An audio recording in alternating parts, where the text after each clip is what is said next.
নিশ্চয়কৈ ৰাজদীপ চক এই মুহূৰ্তত ৰাইজ সাজু হৈছে গৰু গা ধুৱাবৰ বাবে। ইতিমধ্যে যিহেতু আজি গৰু বিহু প্ৰত্যেকৰ চোতালত দেখা পোৱা গৈছে যে গৰু বিহুৰ দিনাখন যি প্ৰয়োজনীয় যি সামগ্ৰী চাটৰ পৰা আৰম্ভ কৰি দীঘলতি শুকলতি মাখিয়তি সকলোখিনি ইতিমধ্যে সাজু কৰিছে। মোৰ হাতত ইয়াত চাট দেখা পাইছে আৰু ইতিমধ্যে এটা কথা আছে অসমীয়াত যে লাও খা বেঙেনা খা বছৰে বছৰে বাঢ়ি যা গৰু গাত মৰা হয় আৰু যাতে গৰুটো সোনকালে ডাঙৰ হয় যাতে কৃষিজীৱী ৰাইজে ভালকৈ কৃষি কৰ্মত এই গৰুক ব্যৱহাৰ কৰিব পাৰে তাৰ বাবে আজিৰ দিনটোত গৰু বিহু পালন কৰে। আৰু এই মুহূৰ্তত দেখা পাইছে যে মনাইমাজিৰ এঘৰ গৃহস্থৰ চোতালত আমি উপস্থিত আছোঁ আৰু ইতিমধ্যে গৰুক গা ধুৱাবৰ কাৰণে যিসমূহ প্ৰয়োজনীয় চাট আছে সেই চাটসমূহ ইতিমধ্যে সাজু কৰি তোলা হৈছে। আৰু ইয়াত যিটো এটা অনন্য পৰিৱেশে বিৰাজ কৰিছে ৰাজদীপ প্ৰকৃততে ক'বলৈ গ'লে যি গাঁৱৰ যিটো পৰিৱেশ কাষতে গাঁৱৰ গোহালিত ইতিমধ্যে গৰুক গা ধুৱাবলৈ ইতিমধ্যে সাজু কৰি ৰখা হৈছে। ঠিক তেনেধৰণে চোতালত এই কণ কণ ল'ৰা ছোৱালী বা যুৱতীসকল যুৱকসকল সকলো লগ লাগি চাট তৈয়াৰ কৰিছে। খুব সুন্দৰভাৱে তেওঁলোকে চাট তৈয়াৰ কৰিছে। লগতে সমানে সমানে যি মাটিমাহ হালধি যি লাগে সকলোখিনি এই মুহূৰ্তত সাজু কৰিছে। এক অনন্য পৰিৱেশ বুলি ক'ব লাগিব। আৰু কিছু সময়ৰ পিছতে যি মনাইমাজিৰ যি ভোগদৈ নৈ আছে ভোগদৈ নৈত গৰুক গা ধুৱাব আৰু এই মুহূৰ্তত গৰু সাজু কৰিছে। দেউতাসকল আহিছে সকলোৱে আহি গৰুক মৰম কৰি যি নতুন যি পঘা যি প্ৰয়োজন হয় গৰু ঘৰলৈ ঘূৰি অহাৰ পিছত নতুন পঘা লগায় সেই পঘাও ইতিমধ্যে সাজু হৈছে মৰাপাটৰ পঘা।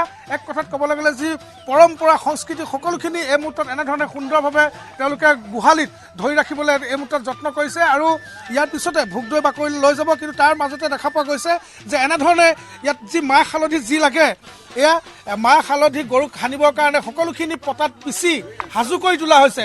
এক কথাত ক'বলৈ গ'লে যিমানখিনি গৰু বিহুৰ দিনাখিনি যিখিনি প্ৰয়োজনীয় সামগ্ৰী সেই সকলোখিনি সামগ্ৰী লোৱাইছে। আৰু লগতে বিহু এটা চলি থাকিব লাগে আমি পৰিৱেশো দেখা নাপাওঁ। পালেহি ফুলিলে ভেবে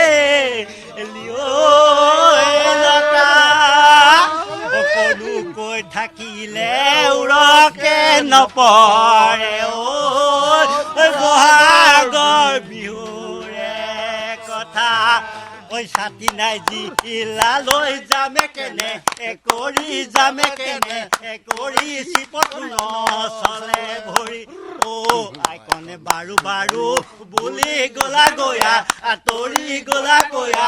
তৰি আমাকে ভাবিলা পৰ আইকন আমাৰ মনাই মাজিত ঘৰ ঐ চাউল চালিবলৈ ঐ সুবৰ্ণৰ চালনি বহি চালিব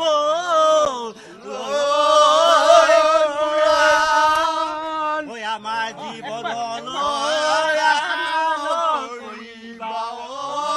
উৰি যোৱা শিৱৰ তোলা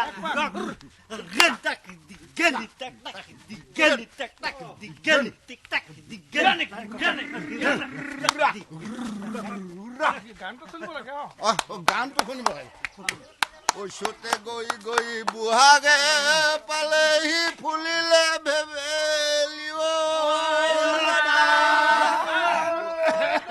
গৈছো। এয়া হৈছে যোৰহাটৰ পৰিৱেশ আপোনালোকে দেখিবলৈ পাইছে। যোৰহাটত নৈৰ পাৰত সকলোৱে গৰু গা ধুৱাবৰ বাবে উপস্থিত হোৱা নাই যদিও ঘৰৰ চোতালতে গৰু বিহুৰ পৰম্পৰা ৰক্ষা কৰি গৰুৰ গা ধুৱাবৰ বাবে ৰাইজ সাজু হৈছে। তাতে এফাকি বিহু নাম জুৰি আনন্দ উল্লাস কৰিছে।